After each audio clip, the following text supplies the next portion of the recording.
Muito boa noite, é com muita alegria que nós começamos mais um programa de Direção Espiritual.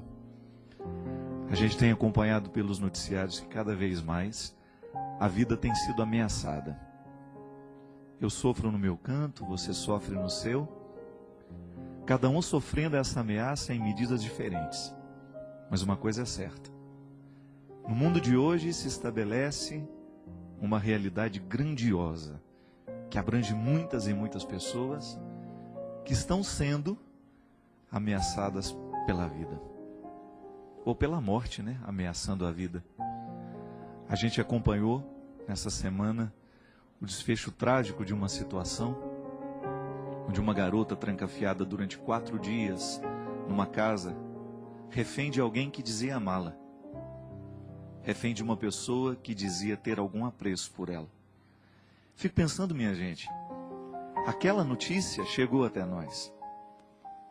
Aquele condomínio simples, de casas simples, de famílias comuns, tornou-se centro de noticiários, de maneira que todo horário que a gente ligava a nossa televisão, algum canal de televisão estava dando alguma notícia sobre aquele residencial, aquele conjunto habitacional, aquele pequeno apartamento que um dia foi totalmente desconhecido do público, tornou-se notícia, porque ali a vida estava sendo ameaçada.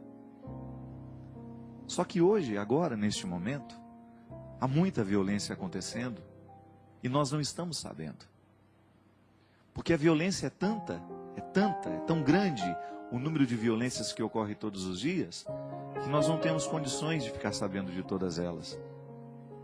Uma ou outra é elegida pela imprensa, porque a imprensa sobrevive disso. Ela precisa noticiar, ela precisa ter a audiência, e nada melhor do que ter uma tragédia sendo noticiada para que a audiência cresça. Eu fico pensando, o que faz a gente grudar os olhos na televisão a ponto de não querer ver outra coisa? No domingo à noite, quando a gente saiu daqui, depois de um acampamento que me fez bem demais ao coração. Aliás, eu quero agradecer a todos vocês que vieram, que estiveram conosco, e aqueles que nos acompanharam em casa. Foi um fim de semana de profunda restauração para o meu coração também.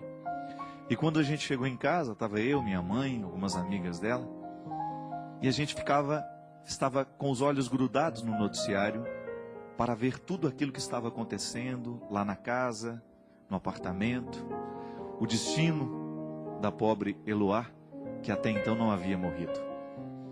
A gente ficou vendo aquilo e de repente foi me dando uma ansiedade, que eu fui percebendo que tudo aquilo que estava leve dentro de mim, pela força dos frutos do acampamento, eu comecei a perder. Foi me dando dor de cabeça, mal-estar, e foi aí que eu falei, gente, vamos desligar um pouco a televisão. Vamos permitir que a nossa dor, a nossa solidariedade seja de outra forma. Porque eu tenho medo que às vezes o nosso envolvimento seja tanto com esta forma de violência, que isso venha nos paralisar. Porque às vezes nós vamos ficando decepcionados com o mundo e vai crescendo dentro de nós uma desesperança a ponto de a gente pensar, não tem jeito mais esse mundo. Mas eu não creio que seja esse o nosso papel. O papel do cristão, diante de um acontecimento como esse, tem que ser para nos ajudar a refletir a própria vida. Solidarizar-se com aquilo que está acontecendo, mas ao mesmo tempo começar a buscar as armas para a mudança, porque não é possível que os nossos jovens continuem trancafiados, sequestrados, sendo mortos, por razões diversas. No caso da Eloá, um namorado desequilibrado, que não sabia o que fazer com o desprezo recebido, com o término de um relacionamento. Mas em outros casos, jovens que estão dentro de casa com liberdade para sair e vir, mas sequestrados dentro do coração pelos vícios das drogas, do álcool, da prostituição socializada, da falta de oportunidades. Quantos jovens estão sendo sequestrados dia a dia, hora a hora, minuto a minuto, por situações de morte, que estão parecendo valor. Situações que parecem ser valores, que estão maquiadas de valores, mas não são. Alegrias temporárias que se instalam dentro do coração e que depois vão comendo por dentro.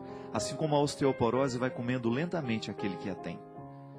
a ponto de retirar a estrutura do corpo, porque os ossos vão sendo danificados. Sequestros de subjetividades acontecem assim, vão minando silenciosamente o nosso coração. E de repente a gente toma atitudes drásticas, terríveis, como o desse garoto. E acontecimentos terríveis vão sendo desencadeados por causa de escolhas estranhas que a gente fez ao longo da nossa vida. Então, diante de tanta notícia ruim, o que a gente precisa fazer? Buscar a dose de vida que hoje é possível. A gente ameniza o grande sofrimento do mundo quando nós cuidamos dos pequenos sofrimentos. Não adianta nada eu estar solidário com a família de Eloá se eu não sou capaz de estar sensível aos sofrimentos do que estão do meu lado. E mesmo porque a grande solidariedade só pode ser expressa à medida em que a solidariedade miúda foi exercida. Hoje, neste instante da vida, nós podemos fazer escolhas que façam bem ao mundo.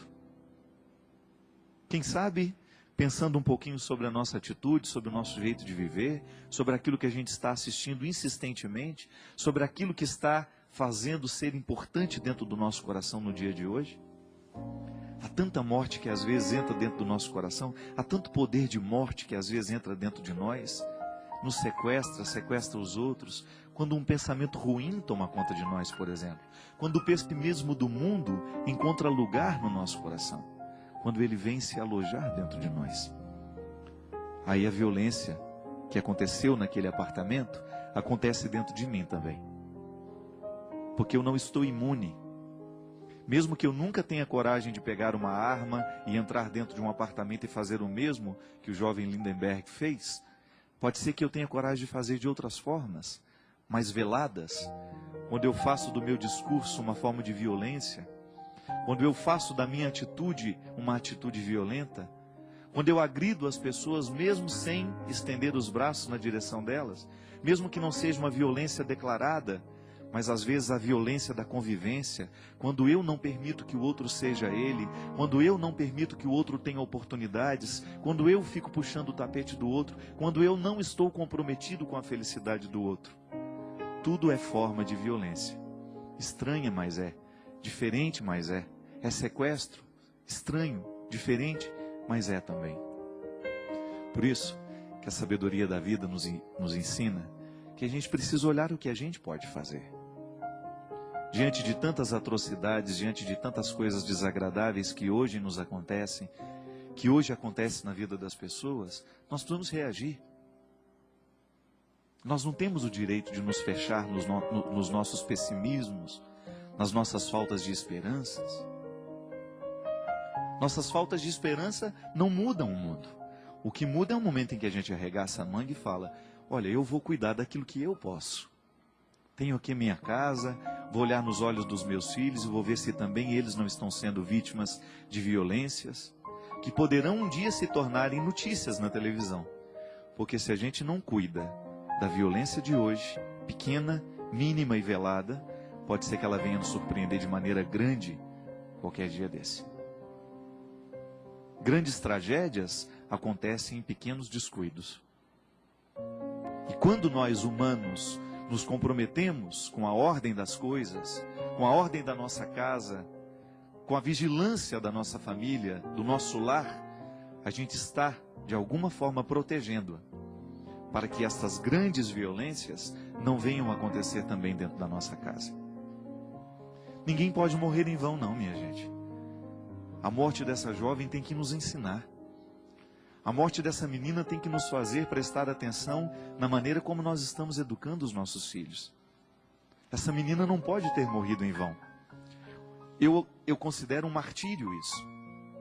É um martírio que nós precisamos ler, olhar para aquele acontecimento e descobrir o que ele pode nos ensinar.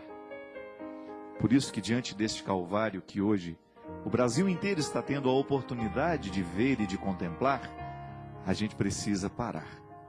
A gente precisa olhar para esta cena e com ela aprender alguma coisa.